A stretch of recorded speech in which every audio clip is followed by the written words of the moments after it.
guys. So, depending on how long this says it's going to take to upload, I may end up uploading it when I get home because I'm going home.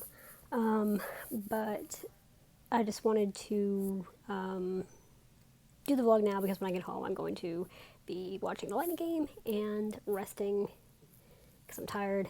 But I just want to give you guys a rundown of the past several days because I know I didn't really go into much detail in any of these vlogs, partly because they're uploading super slow here for some reason, and partly because I was just busy.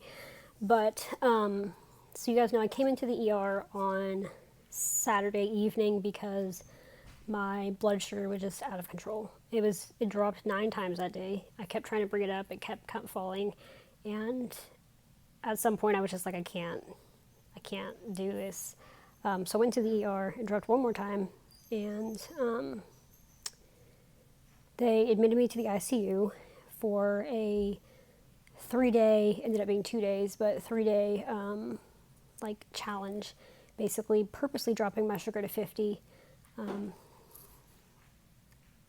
there's somebody outside the door. Maybe not. Basically purposely dropping my sugar to 50 to run some labs then to rule out anything life-threatening. And I actually didn't know that some of the things they were ruling out was life-threatening until a couple days later when the endocrinologist talked to me. But basically they were ruling out tumor on my pancreas, like an insulin-producing tumor. They were ruling out Addison's disease. They were ruling out like adrenal problems, like all these things that could potentially be life-threatening. And so that was pretty miserable because, for one, the ICU is not a fun environment, but for two, so I ended up in the ICU Saturday night. I got out of the ICU Monday. But the first night wasn't too bad because I had stabilized my sugar on the way there, and then because of the stress and everything, it actually stayed pretty elevated the rest of that night. The second day, I don't remember half of the stuff that happened, and I think part of it was because my sugar was low, because the second day my sugar dropped into the 60s and pretty much stabilized there. And if I was home, I would have treated that, but I couldn't. So I was just feeling very, very weak, very lightheaded that day, Sunday. At some point in the afternoon, my sugar was like 57. It was right on the cusp. And I just felt so lightheaded, like I was going to pass out. And the nurse put me on oxygen for like 30 minutes, even though my stats were fine, just to kind of like help everything calm down. So I was on oxygen for 30 minutes, and she brought in a big fan, and just kind of just laid there. And after a while, it got a little bit better. I was pretty scared at that point, and I was just texting one of my friends, like freaking out, because it was just not a pleasant experience. And I was very weak the whole time. Like I was using it was a little bit embarrassing, but I was using a bedside toilet because I couldn't walk across. And if you watch my In the ICU video, you'll see that the toilet was like not very far at all. In the very first like opening minute, I kind of span around the room and you'll see the toilet is super close, but I couldn't physically do it. So I was using a bedside toilet, and I was having to have help with brushing my teeth and getting my hair because I was living in this constant state of low sugar. And Sunday evening, it kind of stabilized a little bit, but I started having other problems where basically I had fluids going in, but no fluids were coming out, and I'm still not sure why that happened. But all day Sunday, so I went to the bathroom at like 10 a.m. on Sunday morning, and this might be TMI, but I'm just letting you know. I went to the bathroom at like 10 a.m. Sunday morning, and the rest of the day did not at all. So then around like midnight, they did a bladder scan, and there was like a little bit in there, but there wasn't much. So they increased fluids. So basically I was living in a constant state of low sugar, and I was dehydrated. So they increased fluids through Sunday night, and the next morning around like 6 a.m. I finally peed again, so it was slowly working. And then Monday morning was the roughest of it all because my sugar was at around 8:30 all night Monday. They were checking it every hour because I was at 57, so they were trying to, just hit that 50.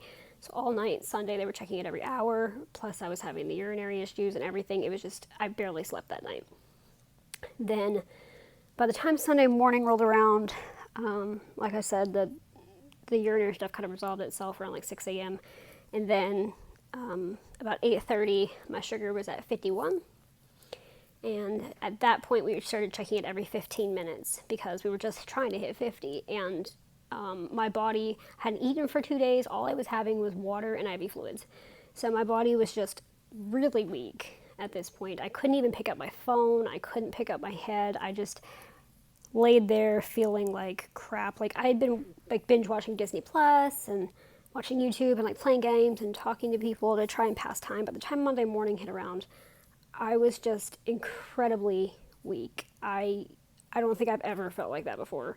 I didn't want to do anything. I didn't want to do anything but lay there and like close my eyes. And I was trying to like sing songs in my head to pass time because that's the only thing I could do because I was so weak I didn't even want to talk if I didn't have to. And I was like forgetting song lyrics of songs I've listened to hundreds of times. Like it was just not fun because my sugar was low and we were keeping it low on purpose. Then began a whole 2-hour rigmarole of trying to hit 50 because at 51 you think it was every 15 minutes they were checking my sugar, and my fingers have been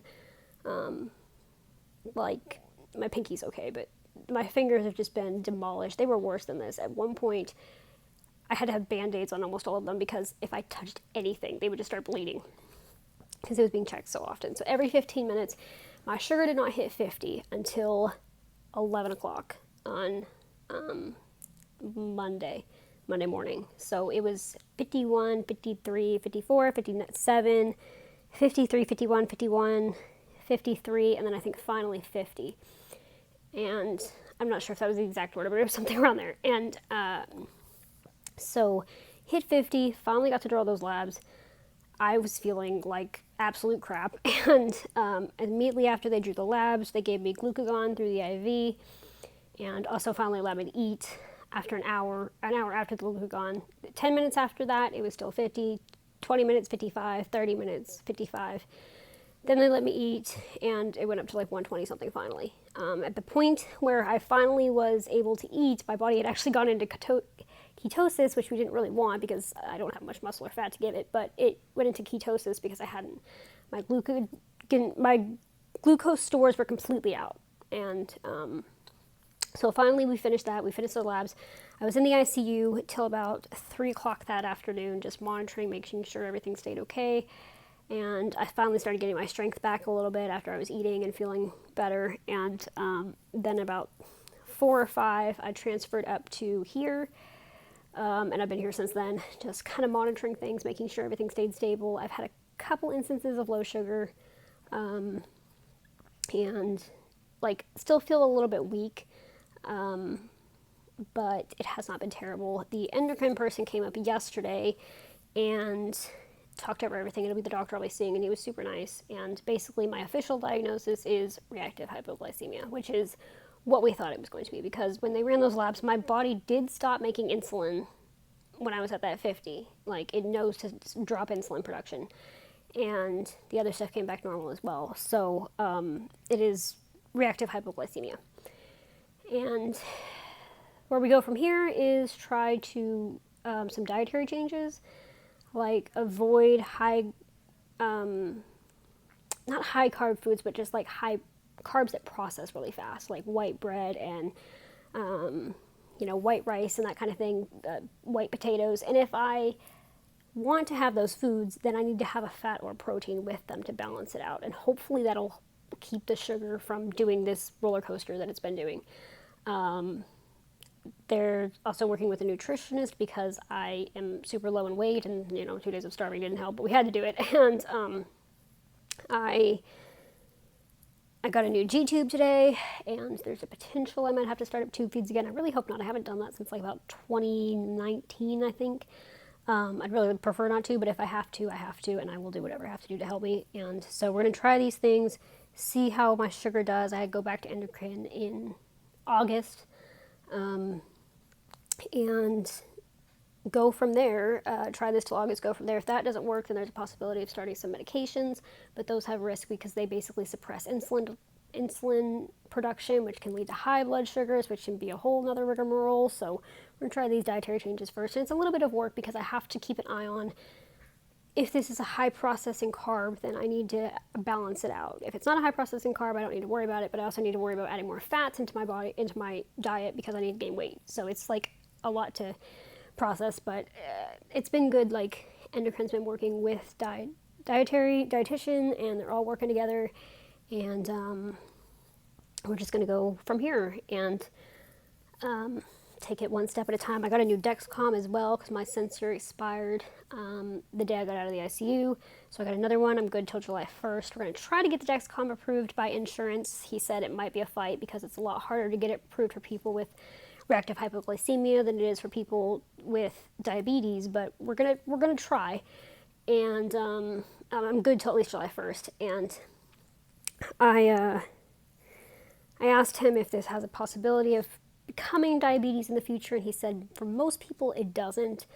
Now, me with the CF, I'm still at an increased risk for CFRD, obviously, but well, I mean, people with CF aren't at risk. But anyway, I'm at risk for CFRD in the future, which is cystic fibrosis related diabetes. This is because of the CF, but it's not quite as severe as full-blown diabetes. He said that treat when I'm symptomatic or when I'm below 60, and just go from there. It probably will be lifelong. There is a chance that once I get my weight back up, it will go away, but the reality of it is it probably will be lifelong. And I'll just take it one step at a time. It was a little bit overwhelming, all the information, all the ICU stuff. It was just a little bit overwhelming, but part of me had to learn, like, I'm a very independent person. Part of me had to learn to accept help, especially in the ICU, because I wasn't allowed to get up by myself, and it can be a little bit like embarrassing, but you do what you got to do. And then, yeah, we'll take it one step at a time. And it was a little overwhelming, like getting new doctors, getting new stuff I have to do, possibly adding in old routines that I have to do. But whatever I have to do to get my health in a more stable position, I will do, because my lungs are in an amazing spot right now, and I would like the rest of my body to catch up with that. So, yeah, I'm going home tonight because things have been stable and we have the plan in place, and I'm very glad for that because I only have 6 days left in Arkansas. I want to enjoy being home, not the hospital. This was a little bit unplanned, but it ended up, it's a good thing.